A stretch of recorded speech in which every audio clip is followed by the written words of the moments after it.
জানেন দীর্ঘ প্রতীক্ষার পর 127 পিরোজপুর 1 আসনে বাংলাদেশ জাতীয়তাবাদী দল বিএনপির মনোনয়ন পেয়েছেন ধানের শীষের প্রতীক নিয়ে জননেতা অধ্যক্ষ আলমগীর হোসেন।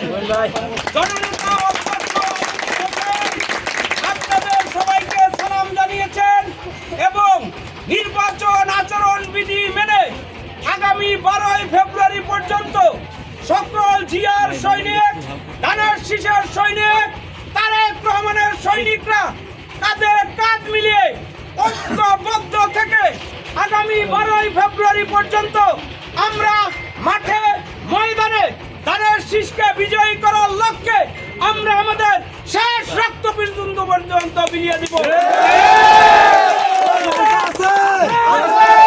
আমাদের মধ্যে আজকে থেকে আর কোনো প্রতিযোগিতা নেই, আর কোনো রাজনৈতিক কাদা ছোড়াছুরি নেই, আর কোনো প্রতিদ্বন্দ্বিতা নেই। আমরা জানি দেশ নেত্রী খালেদা জিয়ার মার্কা ধানের শীষ মার্কা, দেশ নায়ক তারেক রহমানের মার্কা ধানের শীষ মার্কা, শহীদ প্রেসিডেন্ট জিয়াউর রহমানের আদর্শের সৈনিক আমরা। আমরা সবাই পিরোজপুর জেলা বিএনপির সংগ্রামী আহ্বায়ক জননেতা জনাব মোহাম্মদ নজরুল ইসলাম খানের নেতৃত্বে ইনশাআল্লাহ এই পিরোজপুর 1 আসন দেশ নায়ক তারেক রহমানকে উপহার দেব। ধানের শীষকে বিজয়ী করার লক্ষ্যে পিরোজপুর জেলা বিএনপির আহ্বায়ক জননেতা জনাব নজরুল ইসলাম খান এবং সদস্য সচিব সাইদুল ইসলাম কিসমতের নেতৃত্বে নির্বাচন পরিচালিত হবে ইনশাআল্লাহ।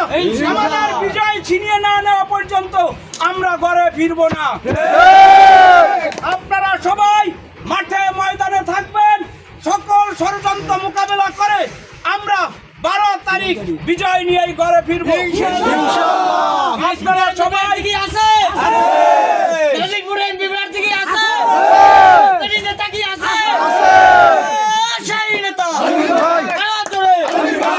আপনারা সবাই আমাদের প্রার্থীর জন্য দোয়া করবেন এবং পিরোজপুর জেলা বিএনপির আহ্বায়ক জননেতা জনাব নজরুল ইসলাম খান এবং কিসমত ভাইয়ের হাতকে শক্তিশালী করা